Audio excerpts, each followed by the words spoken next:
Breaking news here in the CBS Sports HQ, and more major movement out in the world of college athletics. 3 more Pac-12 schools are leaving. It is now official. Arizona, Arizona State, and Utah heading to the Big 12. They will join Colorado, who left for the Pac-12, who left the Pac-12 for the Big 12 last week. The Big 12 now with 16 members. Once again, Arizona, Arizona State, and Utah leaving the Big 12 or the Pac-12 down to the Big 12, with that move becoming official here Friday night. All right, let's bring in CBS Sports, college football senior writer. There he is, and our college senior writer there, our guy, Matt Norlander. Matt, I mean, the game of musical chairs, you're supposed to wait until the music stops. It seems like the music just keeps playing. The Pac-12, they were thinking about staying together. It seems like the movement was heading in that direction on Friday morning. And then we get the bombshell. We saw Oregon and Washington heading to the Big Ten. Now you got these 3 other Pac-12 schools, Arizona, Arizona State, and Utah, heading to the Big 12. What's the latest you can tell us, and how did this move happen? Well, it really seems like it became a game of a chicken, so to speak, in that Oregon and Washington were like half-heartedly waiting around to hear the Pac-12's last push for this grant of rights deal with Apple Plus. I want to remind viewers that early Friday morning, there were multiple reports from tremendous reporters, and I believe these reports, that the Big Ten was cooling on going after Oregon and Washington, and there was not determination about whether or not Arizona State and Utah would eventually follow Arizona to the Big 12, or if Arizona would even go because of this grant of rights. And it took less than 12 hours for all of that to be completely untrue.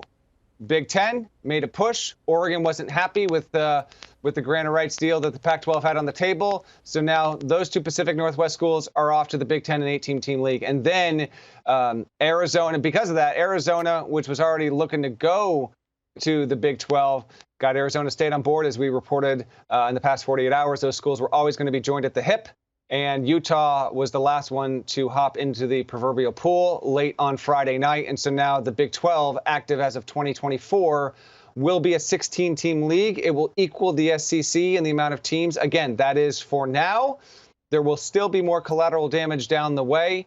We wait and see on what's going to remain of the Pac-12.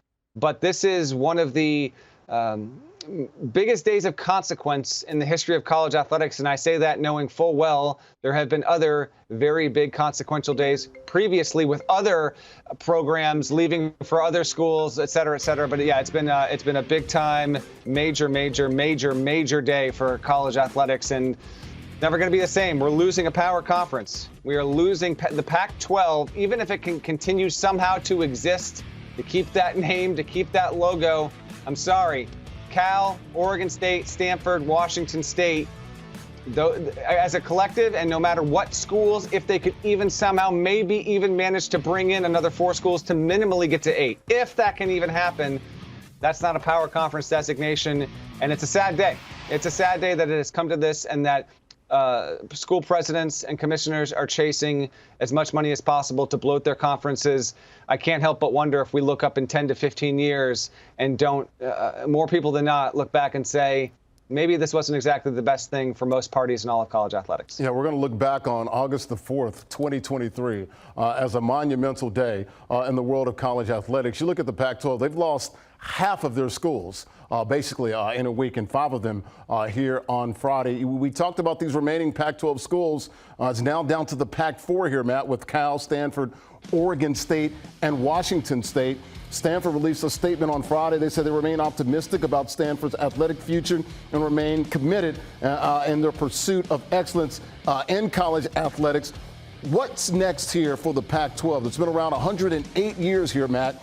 Cal, Stanford, Oregon State, and Washington State. Do they combine with the Mountain West? You hear talk of maybe Cal and Stanford potentially going to the Big Ten, maybe even the Big 12. And then you got Oregon State and Wazoo out there. Oregon State's AD, he's furious. Scott Barnes. What's next for these 4 remaining members of the Pac-12, Matt? I mean, it remains to be seen with that. Stanford, you can't help but wonder if it has the athletic prowess and, frankly, the financial capability to go independent, it will examine that along with every other option. If it doesn't go independent, it will be attached at the hip as with its NorCal partner. Cal and Stanford, two of the best academic schools, universities, obviously, in the entire country. Oregon State and Washington State are different, obviously. They have long been considered the bottom two programs in the Pac-12. Because I don't think that the Pac-12 can lure Mountain West teams into that conference because of the high price tag that would come with leaving the Mountain West for the Pac-12. So now it makes more sense for maybe those schools to eventually go to the Mountain West, potentially.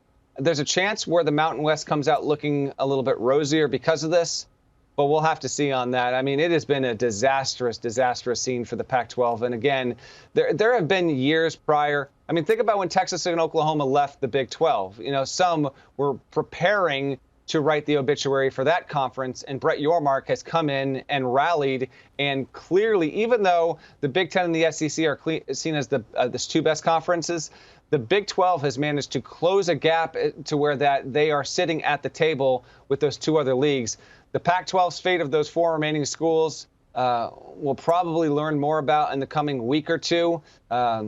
We're closing in on the end of summer here. You know, school is about to start in session in a lot of these places. We're about to get into college football season, and these things have to get figured out sooner than later because, you know, millions upon millions and millions of dollars hang in the balance for these universities. And, you know, Cal, as an example, its athletic department has worked out of the red forever, and it has affected its ability to hire at the football level and the men's basketball level. So we will see on that front. And then I'll also bring up, as far as the Big 12, Larry, we will see if Brett Yormark is actually done, because I've reported plenty of times over the past months and really for the better part of a year as it pertains to Gonzaga. Brett Yormark has flirted with Gonzaga. Gonzaga is definitely interested in leaving that conference eventually. And then there's the UConn factor as well, where Brett Yormark has ties to the Northeast. He is from New York, worked in New York City, worked with the Brooklyn Nets organization.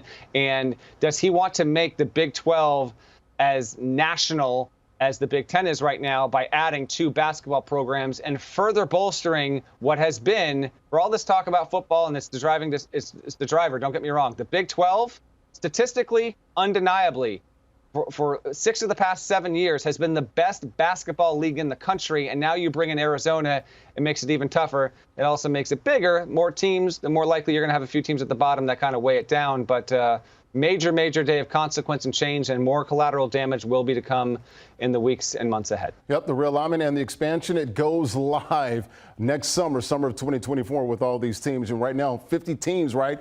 18 in the Big 10 and 16 in the Big 12 and the SEC. The game of musical chairs, it will continue, it seems like, at least for another period of time here going forward. He's CBS Sports college football senior writer Matt Norlander. Keep your phone busy, Matt. We appreciate you. Thanks for joining us. Thank you.